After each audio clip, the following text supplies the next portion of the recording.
On dit que l'amour est aveugle, mais la trahison a une vision parfaite.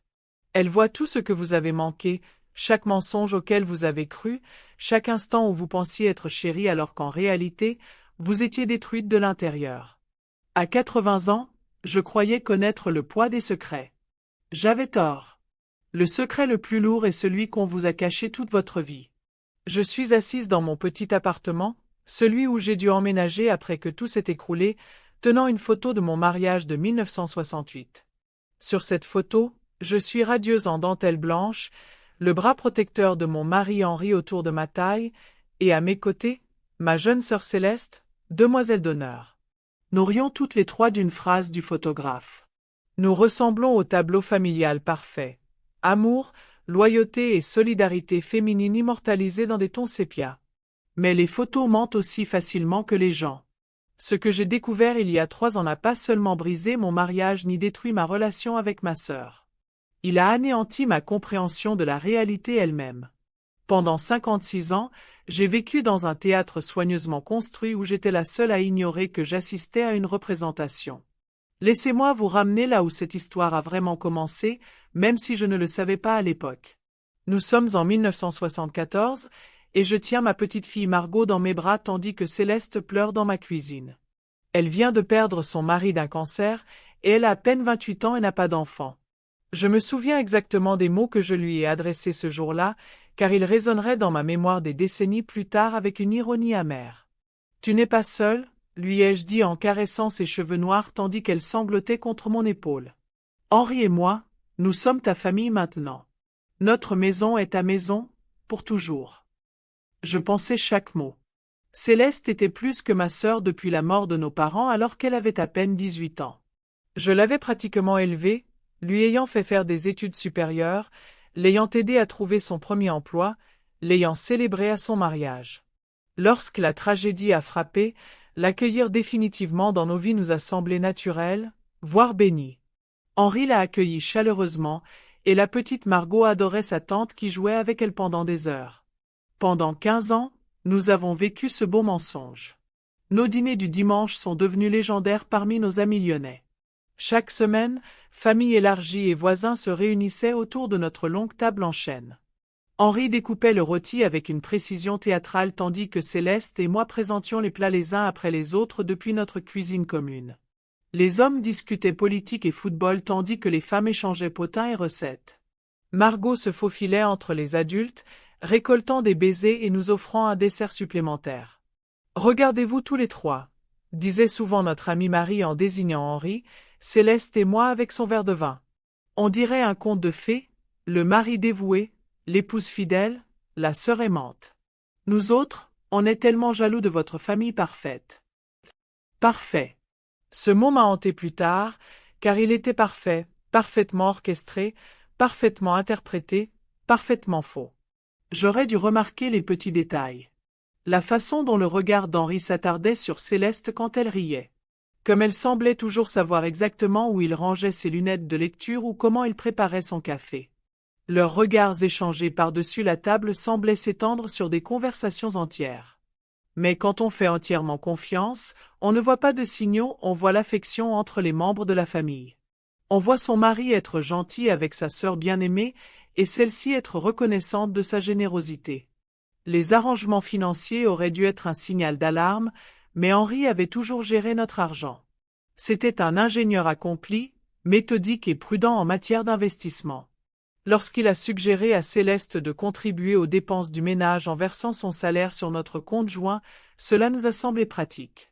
Lorsqu'il lui a recommandé d'investir l'argent de l'assurance vie de son défunt mari auprès du même conseiller qu'il utilisait, cela m'a semblé judicieux. Lorsque divers documents d'héritage nécessitaient nos 2 signatures, je les ai signés sans poser de questions, car je lui faisais une confiance aveugle. Confiance. Un si petit mot pour quelque chose d'aussi énorme, d'aussi essentiel, d'aussi catastrophique lorsqu'il était égaré. La première fissure dans mon monde parfait est apparue un mardi matin de mars 2020.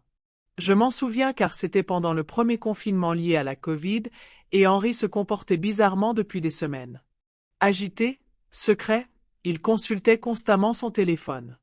À 77 ans, Il était soudain devenu obsédé par la technologie, prétextant le besoin de rester en contact avec ses anciens collègues. Mais les appels téléphoniques avaient toujours lieu lorsqu'il me croyait hors de portée de voix, à voix basse, et cessaient brusquement dès mon entrée dans la pièce. Ce mardi-là, son téléphone a vibré pendant le petit déjeuner. Il s'est précipité dessus avec les réflexes désespérés d'un homme beaucoup plus jeune, mais la notification du message est restée visible à l'écran un instant avant qu'il ne la lui arrache. Mon cœur, j'ai hâte de te serrer à nouveau dans mes bras. Ces séparations me tuent. Mon cœur. Mon cœur. Le petit surnom qu'Henri m'avait donné pendant 56 ans. Mais le message était signé d'un C. Ma sœur s'appelle Céleste. J'étais assise là, beurrant ma tartine avec une précision mécanique, tandis que mon esprit cherchait un sens à ce que j'avais vu. Il pouvait y avoir des explications. Henri avait des collègues féminines. Il avait des cousines dont les noms commençaient par un C. Il avait. Mais alors même que j'élaborais ces alternatives rationnelles, quelque chose au fond de moi comprenait déjà la vérité. Le corps reconnaît la trahison avant que l'esprit ne l'accepte. Mes mains se mirent à trembler légèrement en étalant la confiture, et je dus me concentrer pour maintenir une respiration régulière. « Tout va bien, chérie ?» demanda Henri, et je réalisai qu'il scrutait mon visage avec une intensité inhabituelle. « Bien sûr, » répondis-je, surprise par la normalité de ma voix. « Juste fatigué. » Il se détendit visiblement, et dans cet instant de soulagement, je vis quelque chose que je n'avais jamais remarqué auparavant, le visage d'un homme qui cachait quelque chose depuis très longtemps. Les jours suivants, je commençai à être plus attentive que jamais. Quand Céleste appelait pour prendre de nos nouvelles pendant le confinement, Henri prenait le téléphone dans son bureau et fermait la porte. Lorsqu'elle venait faire nos courses hebdomadaires, ils trouvaient des raisons de rester seuls ensemble. Il l'aidait à porter ses sacs jusqu'à sa voiture pendant que je rangeais le garde-manger, où elle arrivait en avance et il s'asseyait dans le jardin pour prendre des nouvelles, avant que je ne les rejoigne. J'ai commencé à remarquer comment ils se déplaçaient l'un autour de l'autre avec la familiarité de partenaires de danse, comment ils semblaient anticiper les besoins de l'autre, comment ils échangeaient des plaisanteries privées qui m'excluaient. Plus douloureux encore, j'ai commencé à voir comment ils se regardaient quand ils pensaient que je ne les regardais pas non pas avec l'affection de beaux-parents, mais avec la tendresse affamée d'amoureux privés de compagnie. La surveillance qui a suivi n'était pas planifiée, elle est née naturellement d'un mélange de suspicion et d'espoir désespéré de me tromper. J'ai commencé à me porter volontaire pour des courses qui m'obligeaient à sortir de la maison à des heures inattendues. Je rentrais plutôt de mes parties de bridge avec des excuses plausibles, maux de tête ou objets oubliés. J'ai appris à me déplacer discrètement dans ma propre maison, à aborder les pièces sans me faire remarquer. Ce que j'ai découvert au cours de ces terribles semaines de détective était pire qu'une infidélité. C'était une infrastructure. Ils n'avaient pas seulement eu une liaison, ils avaient construit une existence parallèle. Le bureau d'Henri, qui avait toujours été son domaine privé, a tout révélé lorsque j'ai enfin trouvé le courage de le fouiller minutieusement. Caché au fond de son classeur, derrière des dossiers de documents authentiques, j'ai trouvé les preuves d'une vie financière dont j'ignorais tout. Des relevés bancaires de compte à son nom et à celui de Céleste. Des titres de propriété pour un petit appartement à l'autre bout de la ville. Des portefeuilles d'investissement qui montraient des virements systématiques de nos comptes joints vers les leurs pendant 15 ans. 800 000 €. Voilà tout ce qu'ils m'avaient volé. Mon héritage de mes parents. L'argent de l'assurance vie du frère d'Henri. Mes économies de retraite, acquises pendant 40 ans comme institutrice. L'argent censé assurer mes vieux jours, finançait leur vie secrète. Mais la découverte la plus dévastatrice fut une chemise en papier craft étiquetée « Assurance vie ». Mes mains tremblaient en l'ouvrant, persuadées que ce qu'elle contenait compléterait le tableau de ma trahison. La police était au nom d'Henri, mais le bénéficiaire n'était pas moi. C'était Céleste. Non seulement ils me volaient depuis 15 ans, mais ils prévoyaient aussi que ma mort serait leur dernier gain financier. Assise dans le fauteuil en cuir d'Henri, entourée des preuves de ma vie détruite, j'ai ressenti quelque chose de jamais connu auparavant, une sorte de froid qui a pris naissance dans ma poitrine et s'est propagé jusqu'à me glacer de l'intérieur. Ce n'était pas seulement la trahison d'un conjoint ou d'une sœur. C'était la destruction systématique d'un être humain par les deux personnes censées l'aimer le plus. Ce soir-là, au dîner, je les observais de l'autre côté de la table familiale avec un regard neuf. Henri découpait l'agneau avec la même attention qu'il avait toujours manifestée. Céleste servait les légumes et complimentait ma tarte tatin avec la même chaleur qu'elle exprimait depuis des décennies. Ils m'incluaient dans leur conversation sur une émission de télévision que nous avions tous regardée, riaient de mes observations, s'enquéraient de ma journée. Ils étaient si doués, si expérimentés, si naturels dans leur tromperie que j'en doutais presque. C'étaient des gens qui avaient perfectionné l'art de la trahison jusqu'à le rendre indissociable de l'amour. Mais je savais maintenant. Et savoir a tout changé. Le plus dur n'était pas le vol financier, ni même la liaison elle-même, mais la prise de conscience que toute ma vie d'adulte n'avait été qu'une mise en scène montée à mon profit. Chaque fête de famille, chaque jour férié, chaque moment d'intimité avec Henri, chaque confidence fraternelle partagée avec Céleste avait été contaminée par leurs secrets. J'ai commencé à réexaminer des décennies de souvenirs à travers ce nouveau prisme de la connaissance, et chaque souvenir, précieux moment, s'est transformé en preuve de manipulation. Le Noël où Henri m'a surprise avec un collier coûteux, je réalisais alors que Céleste portait des boucles d'oreilles assorties. Les vacances d'été où Céleste n'a pas pu nous rejoindre pour des raisons professionnelles, et où Henri semblait inhabituellement mélancolique, je comprenais maintenant que sa tristesse provenait d'être séparé de son véritable amour. Les moments où ils disparaissaient tous les deux pendant des heures pour des courses routinières qui auraient dû prendre quelques minutes, ils volaient du temps ensemble pendant que j'attendais à la maison, reconnaissante envers ma famille aimante. J'ai passé 2 semaines dans cet horrible espace liminal, entre savoir et ne pas savoir quoi faire. Pendant la journée, je fonctionnais normalement, je préparais les repas, je jardinais, j'appelais des amis. Mais le soir, je m'allongeais à côté d'Henri et l'écoutais respirer en me demandant combien de nuits il s'était endormi en pensant à ma sœur plutôt qu'à moi. Le point de rupture est survenu lors d'un appel vidéo familial avec notre fille Margot, qui vivait à Paris avec son mari et ses enfants. Elle semblait fatiguée, stressée par la pandémie et travaillant à domicile tout en s'occupant de 2 jeunes enfants. Lorsqu'Henri et Céleste ont fait allusion à leur course commune, l'expression de Margot a brillé d'une lueur que je n'ai pas pu identifier au premier abord. Après la fin de l'appel, j'ai compris ce que j'avais lu sur le visage de ma fille, la culpabilité. Le genre de culpabilité qu'on ressent lorsqu'on garde un terrible secret.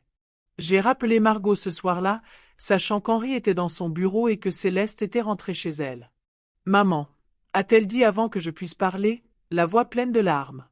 J'attends cet appel depuis 10 ans. 10 ans. Ma fille était au courant de la liaison depuis 10 ans. Ils m'ont fait promettre, dit-elle en sanglotant. Papa a dit que ça te détruirait, que tu étais trop fragile pour supporter la vérité. Tante Céleste a dit qu'il valait mieux pour tout le monde que tu ne saches jamais, que tu étais heureuse et qu'ils ne voulaient pas te l'enlever. Ils ont dit que si je te le disais, ce serait de ma faute si tu faisais une crise cardiaque ou si tu ne pouvais plus fonctionner. Ma magnifique fille portait ce fardeau depuis ses 30 ans à peine, manipulée jusqu'à devenir complice par ceux-là même qui me manipulaient. Ils avaient instrumentalisé son amour pour moi contre nous deux, la transformant en complice involontaire de ma propre destruction. J'ai voulu te le dire tant de fois, a poursuivi Margot. À chaque Noël, à chaque anniversaire, chaque fois que tu parlais de ta gratitude pour ton mariage parfait et ta sœur dévouée.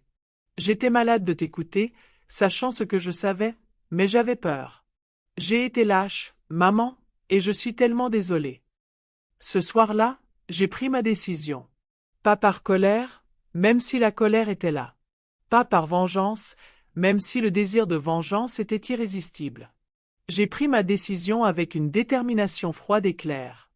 J'avais 80 ans et je ne voulais pas passer le temps qu'il me restait à vivre dans le mensonge.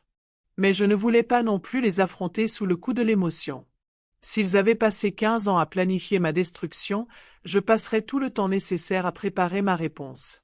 La première étape a été de consulter un avocat.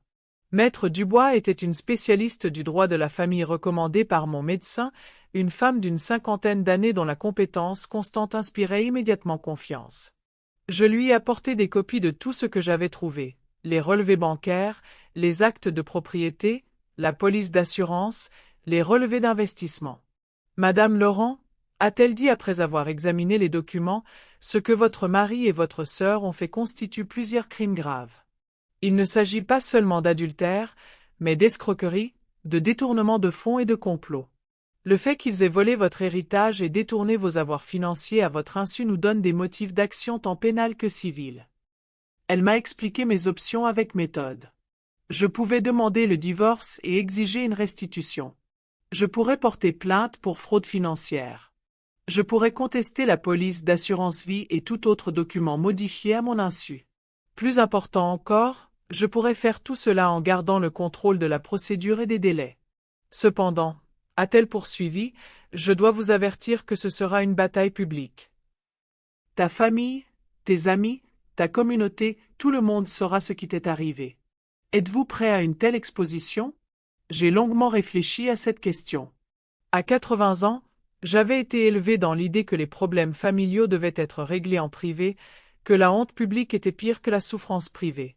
Mais j'avais aussi appris que la vie privée avait été utilisée comme une arme contre moi, que les secrets avaient été l'instrument de ma destruction. Maître Dubois, ai-je finalement dit, j'ai passé 15 ans à être humilié sans le savoir. Un peu d'humiliation publique au service de la justice me semble être un compromis équitable. Au cours des semaines suivantes, nous avons monté un dossier solide. Des experts comptables judiciaires ont retracé chaque transaction frauduleuse. Des graphologues ont confirmé que plusieurs signatures cruciales sur des documents financiers étaient des faux. Des détectives privés ont documenté l'appartement secret d'Henri et Céleste et leurs visites régulières lorsqu'ils pensaient que j'étais occupé ailleurs. Mais la preuve la plus accablante est venue d'une source inattendue, la tenue méticuleuse des dossiers d'Henri. Ce même souci obsessionnel du détail qui avait fait de lui un ingénieur accompli l'avait également conduit à tenir des registres financiers détaillés de leur vie privée. En essayant de gérer leur tromperie complexe, il avait créé une trace écrite documentant leurs crimes avec une précision accablante. Pendant cette période de préparation, j'ai dû continuer à vivre avec Henri et à entretenir ma relation avec Céleste comme si de rien n'était. Ce fut peut-être la performance la plus difficile de ma vie. Sourire au petit déjeuner pendant que mon mari lisait son journal, répondre aux appels inquiets de ma sœur concernant ma santé, participer à des dîners de famille où j'étais la seule à ne pas savoir que j'étais entourée par des conspirateurs. Mais j'ai découvert quelque chose de surprenant sur moi-même durant ces semaines de préparation. J'étais aussi douée pour la tromperie. Des décennies de tromperie m'avaient appris à déchiffrer les visages, à déceler les incohérences, à garder mon sang-froid sous pression. J'ai commencé à comprendre que j'avais toujours été plus forte qu'il ne le pensait, il m'avait sous-estimé aussi profondément qu'il m'avait trahi. La confrontation, lorsqu'elle a finalement eu lieu, n'a pas été l'explosion dramatique à laquelle on pourrait s'attendre. J'avais appris de leur exemple que les vérités les plus dévastatrices sont dites calmement, avec des documents à l'appui, devant des témoins qui ne peuvent nier ce qu'ils ont vu. J'ai choisi notre dîner dominical hebdomadaire, en présence de la famille élargie, comme d'habitude. Henri et Céleste étaient dans leur élément, jouant leur rôle d'époux dévoués et de sœurs attentionnées. La conversation a tourné autour de sujets tels que la politique locale, les résultats scolaires des petits-enfants, les projets de vacances d'été.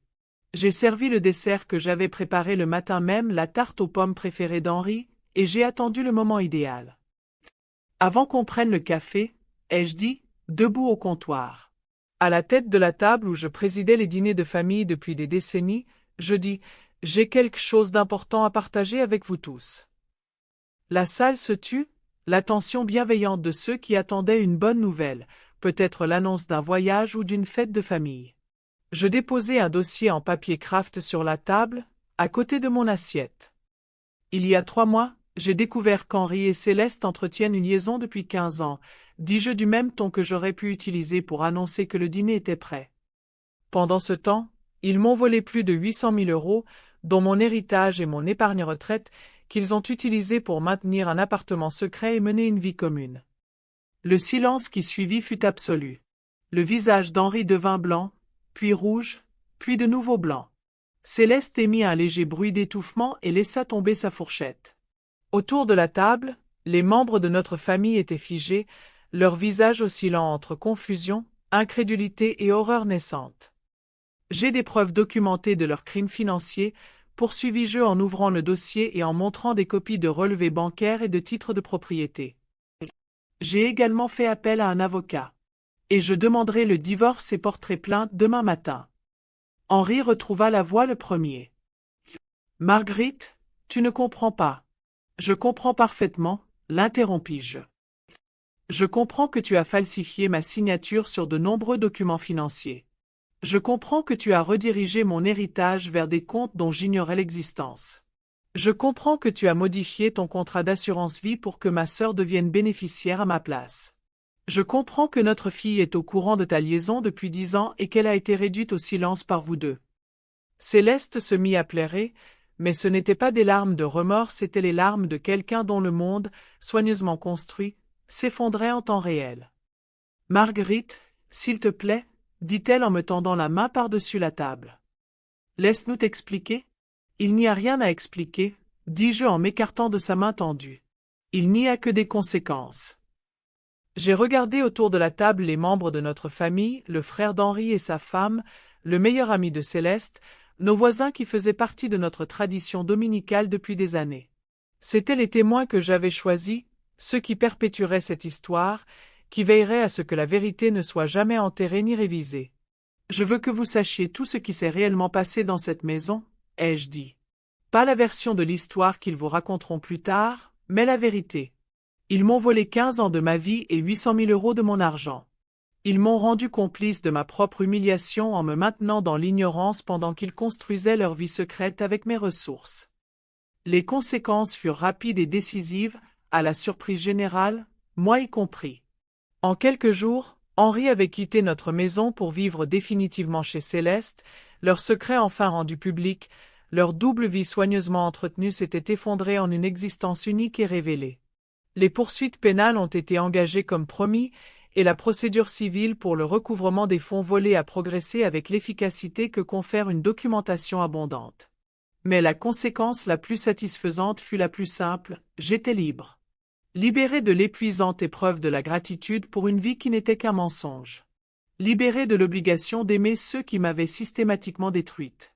Libéré de la peur d'être seul, car j'avais appris qu'être seul avec la vérité était infiniment préférable à être entouré de gens qui me mentaient. Le rétablissement financier a pris des mois, mais nous avons récupéré la majeure partie.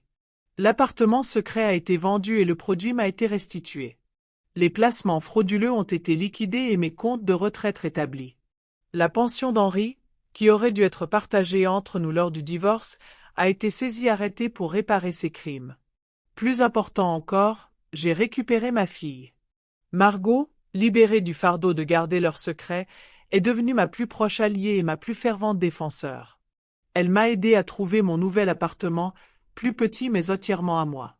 Elle amenait régulièrement mes petits-enfants chez elle, et nous avons établi de nouvelles traditions familiales qui n'avaient plus rien à voir avec les dîners dominicaux fastueux d'autrefois. « Je suis fière de toi, maman », m'a-t-elle dit un après-midi, alors que nous prenions le thé dans ma cuisine ensoleillée. « Je sais que c'était la chose la plus difficile que tu aies jamais faite, mais tu t'es sauvée. Et tu m'as sauvée aussi, je peux enfin t'aimer sans culpabiliser de ce que je cachais. » La procédure judiciaire a fait sensation dans notre communauté, le genre d'histoire qui se propage à la vitesse d'une traînée de poudre sur les réseaux sociaux et au cours des dîners. Au début, j'étais gênée d'être l'objet d'une telle attention, la femme âgée dont le mariage parfait avait été révélé comme une fraude élaborée. Mais j'ai découvert que la plupart des gens ne réagissaient pas par la pitié ou le jugement, mais par l'admiration. « Je ne sais pas comment tu as fait », m'a dit ma voisine Claire lorsqu'elle est passée avec des fleurs et du vin. « Trouver la force de les dénoncer, de te défendre à ton âge, tu es une source d'inspiration. » D'autres ont partagé leurs propres histoires de trahison et de manipulation, avouant des secrets qu'ils n'avaient jamais dit à voix haute sur leur propre famille, leur propre mariage. J'ai réalisé que ma confrontation publique avec la vérité avait permis à d'autres personnes d'examiner leur propre vie avec plus d'honnêteté. Henri et Céleste, quant à eux, ont découvert que leur histoire d'amour avait perdu beaucoup de son charme lorsqu'elle s'est dépouillée du secret et du drame. Privés du frisson de la tromperie et de la volonté commune de gérer leurs mensonges complexes, ils se sont retrouvés face à la réalité de ce qu'ils avaient fait et de qui ils étaient vraiment. En un an, même leur relation s'était détériorée, se transformant en récrimination et reproches mutuels. Je l'ai appris de Marie, qui était notre amie depuis des décennies et qui continuait à les voir occasionnellement par fidélité à notre histoire commune. « Ils sont malheureux », a-t-elle confié avec la satisfaction maladroite de quelqu'un qui a été témoin d'une justice cosmique. Henri reproche à Céleste d'avoir encouragé la fraude financière. Céleste reproche à Henri de s'être fait prendre. Aucun d'eux ne semble comprendre qu'ils ont détruit la plus belle chose de leur vie, toi. Mais j'avais dépassé le stade de l'inquiétude pour leur bonheur ou leur regret. J'avais appris que le contraire de l'amour n'est pas la haine, mais l'indifférence. Et j'étais parvenu à une indifférence parfaite envers eux deux. Aujourd'hui, 3 ans plus tard, je peux dire sans hésiter que découvrir la vérité a été la meilleure chose qui me soit arrivée depuis des décennies. Certes, j'ai perdu un mariage, une sœur et une vie que je croyais avoir construite en 56 ans. Mais ce que j'ai gagné était infiniment plus précieux, je me suis gagné moi-même. À 83 ans, je vis authentiquement pour la première fois de ma vie d'adulte. Mon petit appartement est décoré exactement comme je l'aime, avec des couleurs vives et des œuvres d'art contemporain qu'Henri a toujours qualifiées de frivoles. Je voyage quand je veux, je mange ce que j'aime, je passe du temps avec des gens qui m'apprécient pour ce que je suis vraiment plutôt que pour le rôle que je joue dans leur vie. J'ai aussi découvert que j'ai un talent pour la défense des droits. D'autres personnes âgées confrontées à l'exploitation financière ou à la trahison familiale me sollicitent pour des conseils et du soutien. Je suis bénévole auprès d'organismes d'aide juridique, aidant d'autres personnes à traverser le processus complexe de reconquête de leur vie, après avoir été privées de leurs ressources et de leur dignité. La photo de mon mariage trône toujours dans ma bibliothèque, mais elle a désormais une autre fonction. Au lieu de représenter le souvenir heureux d'un début parfait, elle me rappelle que les photos, comme les gens, peuvent mentir. Elle me rappelle de faire confiance à ce que je vois et à ce que je vis plutôt qu'à ce qu'on me dit de croire. Parfois, on me demande si je regrette d'avoir abordé ma trahison de manière aussi dramatique et publique. On me suggère que j'aurais pu gérer la situation discrètement, en privé, peut-être même pardonner à Henri et Céleste et essayer de reconstruire une partie de nos relations familiales. Ma réponse est toujours la même, j'ai passé 15 ans à privilégier le confort des autres à ma propre vérité. J'ai passé 15 ans à me réjouir des miettes, tandis que mes ressources et ma dignité m'étaient systématiquement volées. J'ai passé 15 ans à être la victime parfaite, bienveillante, conciliante et totalement inconsciente de ma propre destruction. Je ne passerai pas les années qui me restent à commettre la même erreur. La vérité, même lorsqu'elle anéantit tout ce que l'on croyait savoir de sa vie, reste préférable à un beau mensonge.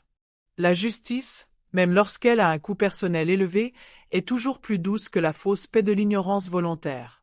Et la force, lorsqu'on la découvre enfin en soi à 80 ans, reste une force. Il pensait savoir qui j'étais, l'épouse dévouée, la sœur aimante, la femme qu'on pouvait tromper et manipuler sans conséquence. À la fin de cette histoire, ils ont compris à quel point ils avaient tort. Je suis Marguerite Laurent. J'ai 83 ans.